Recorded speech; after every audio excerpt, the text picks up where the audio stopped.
My name is Emily Falcon.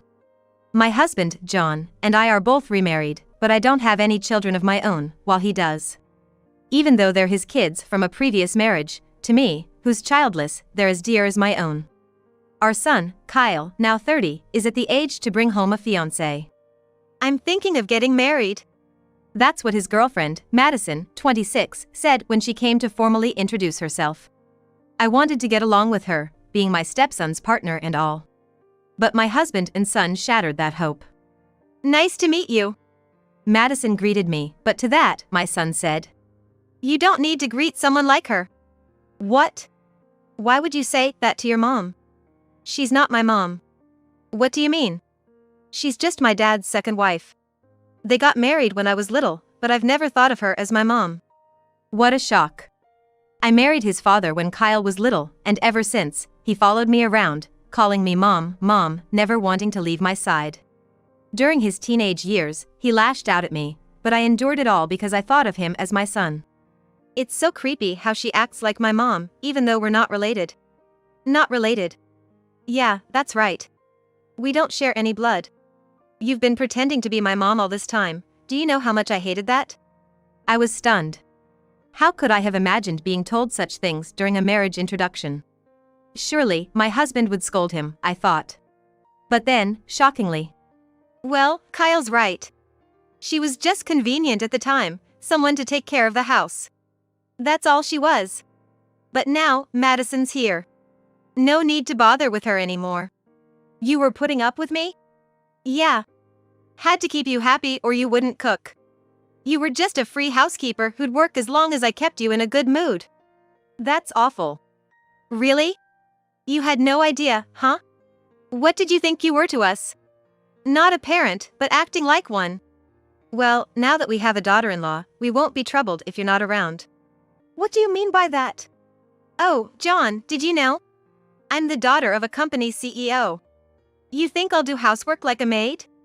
That's a problem. Why not just keep her as your free maid like before? What?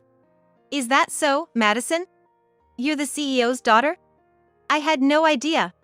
Well then, we'll just have her continue with the housework. Lucky for you, you won't be kicked out. Just don't act like a mother anymore.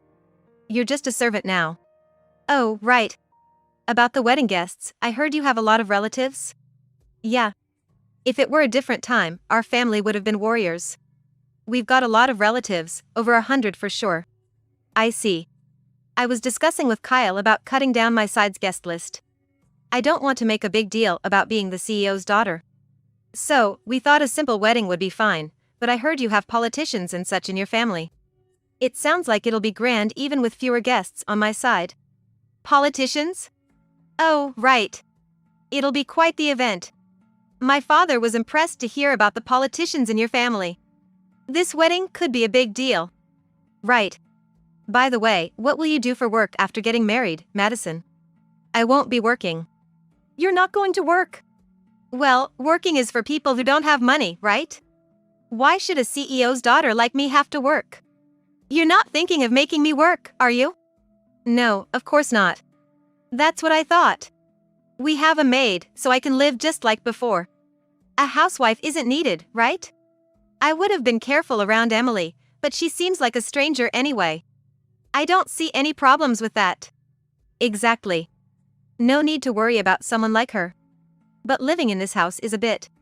It'd be better if it's remodeled. We'll get to that eventually. Let's just focus on the wedding for now. Right, so Emily will do all the housework, right? She's the maid, after all. Well, actually, I have my own job, so I can't do everything. What?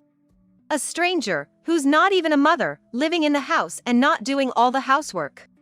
Emily's just a part-time worker who talks big. Don't mind her. Huh. Well, okay. About the wedding, since you're a stranger, there's no obligation to invite you. Please don't attend. Of course. It's unthinkable for someone who's not a mother to attend. Right, right. Both my husband and son agreed that I shouldn't attend. What a situation. I endured everything, thinking he was my son. Well, I have my own plans now. Determined to make them regret, I decided not to attend the wedding. On the wedding day, As I saw the two of them off to the venue, I finished cleaning and enjoyed a leisurely coffee break in front of the TV. Meanwhile, a crisis was unfolding at the venue. Dad. Why isn't any relative here? What? That's impossible. Everyone said they'd attend. But nobody's here. Not even the politicians you talked about. Only a few of your friends from college are here. That's impossible. But that's what I was just told at the reception. Hey, Kyle. What's going on? Why are there only a few people on your side? Weren't there supposed to be over 100? I don't know. My dad is furious. He prepared business cards for the politicians and everything. Politicians? Why would there be any? None of my relatives are politicians. Are you kidding? Emily said she could invite politicians and CEOs. We told Madison's dad that big shots would be coming. Emily? Yeah. Emily said you could invite politicians and various company CEOs. So, thinking these big shots would come, I even told Madison's dad about it. Why would Emily say such a thing? But then, apart from the relatives, not a single politician showed up. How does that happen? This is a complete embarrassment for me. Okay, let's call Emily. Her?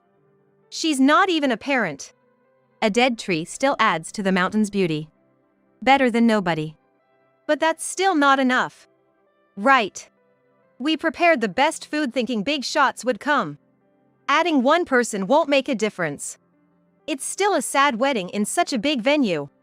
Maybe there's a mistake. Is the invitation date wrong? No, my relatives are here. Yes, let's secure at least one person. I'll call Emily. So he called me, telling me to come immediately. He ended the call before I could ask why, so I just thought, well, I might as well go, and left for the venue. Well, congratulations on your wedding. I greeted Madison in her wedding dress, quite insincerely. Hey! Why did you come in such a disgraceful outfit? Well, you said strangers shouldn't attend, so I came in casual clothes. Is there a mistake? We called you because nobody came, and you show up like this? You can't even be seated. I thought a dead tree would add to the mountain's beauty. Useless maid. You cut the call without saying anything, so what did you expect? Just get a dress and attend. I refuse. What? You were the ones who said not to attend. Strangers aren't allowed. This isn't the time for that. No relatives showed up. That's to be expected. I smiled as if it was only natural. Do you know something? Know something? I smiled, seeing their panic. Time to reveal the truth. Most of the 100 guests are my acquaintances. What? Did you think they were your relatives? Think about it. Your relatives are just a few people. Like your sister-in-law and brother-in-law. In contrast, I have quite a few relatives. Nieces and nephews, too. Indeed. I told my relatives not to come because they were strangers, as you said. Makes sense, right? You called me a stranger, despite thinking of you as family. That means all my relatives are strangers to you, so they wouldn't come. But even so, it's strange that my sister and brother didn't come. Not strange at all. If strangers can't attend, then even though your sister and brother are related by blood, their spouses are strangers, right? So, I asked them not to come if strangers weren't allowed. Then, both your sister and brother decided not to attend. I didn't hear anything about that. Of course, you didn't. After all, your sister and brother are on my side. Why would they be? They're my siblings. So what if they're your siblings? Have you ever done anything for them? You might have received help, but never offered any, right? What are you even saying? When they were in financial trouble, you just yelled, "I don't have any money." Wipe your own butt, and turned them away, right? Even though they were in deep trouble. That's just how it should be. You're a low-income earner, so you couldn't have helped them. Maybe that's why you reacted that way. But brushing them off, telling them to borrow from loan sharks, that must have hurt, even though they're your siblings. So, I lent them money instead of you. Then, they started consulting me directly whenever they had problems, bypassing you completely. That's why they refused to attend this reception. That's ridiculous. What about the politicians and CEOs? Those were my contacts, too. I was planning to invite them for my son's sake, but since they're not needed, I declined. After all, they're strangers to you. But what about the people from my son's company? They won't come either, no matter how long you wait. Why? Kyle's company and my work are connected. When they heard I wouldn't attend the reception and wedding, they said they wouldn't attend a ceremony for someone who'd do such a thing. Why would they say that? People talk, you know. It wasn't a secret, so it came out in conversation, starting with "it's Kyle's wedding, you know," and then actually. But why would everyone cancel on the day? This has never happened before. Did you plan this? Of course not. I didn't have to ask them, they just think of me on their own. Even so, why wouldn't everyone come? It's strange that even my uncles and aunts didn't show up. They all owe me favors, so it can't be helped. Why would they owe you? If what you're saying is true, then you must have considerable wealth. But you're just a part-timer. A part-timer like you couldn't possibly have the resources to help anyone. Do you really think a mere part-timer would work so late at night, or have early morning meetings? That's just what you assumed. I was never just a part-timer. But you were almost always at home. Exactly. If I wasn't at home, who would cook and clean for you? You thought of me as a maid, but I was working from home to do those tasks for you. Then what are you if not a part-timer? A CEO. A CEO! You should have said so sooner. Just a little rebellion. What would you have done if I'd said I was a CEO? Relied on my earnings, stopped working, and just played around while still expecting me to do all the household chores. I saw that coming, so I didn't say anything. I'll reconsider then. Call everyone back now. Oh dear, you were the ones who said no strangers. Even if you call them now, they have their own schedules. I don't care. If you call them, they'll come, right? If we don't do something, my son will be embarrassed. You caused this, so gather 100 people. While John was ranting, Madison's parents came over, wondering what was going on. Ah, Kyle. The seats are almost empty. Why did you prepare for 100 people? My relatives are saying they've never seen such an embarrassing wedding. If it was just family, you shouldn't have bragged about a big event. This is humiliating for me. I didn't mean for it to be like this. You must have known this would happen. You had RSVPs on the invitations. If that was the case, you should have increased our numbers. I suppose so. What about the politicians and big company CEOs? Everyone was envious, thinking such important people would attend, saying Madison was marrying someone impressive. This is utterly embarrassing. No, Mr. Smith, it's not like that. John, what do you mean it's not like that? How can you justify making us go through such embarrassment? Please don't be so angry. I can't let my daughter marry a man who lies like this. Forget this engagement. What a joke, saying 100 people would come. Calm down. It's not my son's fault this happened. It's all because of her. Her? Yes, this maid here caused a terrible mess. Your actions have troubled Madison's father, too. What are you going to do about this? This is Mrs. Emily Falcon, the CEO. Emily Falcon, the CEO? You mean Kyle's mother, a maid? Yes, I used to be Kyle's mother, but when they came to introduce themselves for the marriage, I was demoted to a maid. That's why you didn't show up at the meeting. Exactly. I'm a stranger, after all. What do you mean? How could you say such absurd things to a person of Mrs. Emily Falcon's character? I was surprised, too, but apparently, I'm not his mother according to my son. It's embarrassing, really. That's ridiculous. Can't be helped. It's normal for someone to not see a stepmother as their mother. No, that's unbelievable. To have Mrs. Emily Falcon as a mother is an incredible fortune. I said earlier that the engagement was off, but if it means getting close to you, please continue the marriage. You can continue, but I'm divorcing soon, so Kyle will be a stranger to me. What? Why a divorce? I'm a stranger, after all. Technically, I'm already a stranger, right? No, that can't be. You're joking, right? Madison called me a stranger and said strangers shouldn't attend. It's better if strangers are not around. Madison did? Today's wedding was supposed to invite many industry people, but I canceled them all at Madison's request. Hence all these empty seats. What? Well, it's fine. I just wanted to do what Madison wanted. Madison, did you really say she's a stranger? Ah. Well, Kyle and John said she's just a maid. What are you talking about in front of such a big shot? So, feel free to marry, but raising such a child means I can't trust you as a person, so I'll reconsider our contracts. What? No, that's troubling. Please rethink this. No, it's already decided. But then again, I'm to blame too for raising such a worthless son. Please, don't go through with the divorce, and let the kids' marriage continue. That way, we'll become relatives through marriage. So what? What's in it for me? It might be true, but if you cut off the contract, our company will be in big trouble. Madison, apologize. Beg for Mrs. Emily Falcon's forgiveness. What? So what? Beg for forgiveness from her. If you don't, our company might go bankrupt. Oh no. Reluctantly, Madison apologized in front of everyone. Oh dear. No point in apologizing to a stranger like me. Mom, cheer up.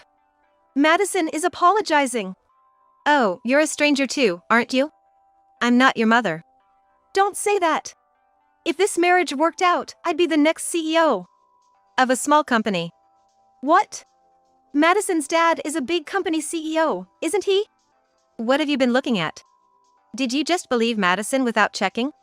You can't become a CEO like that. What do you mean?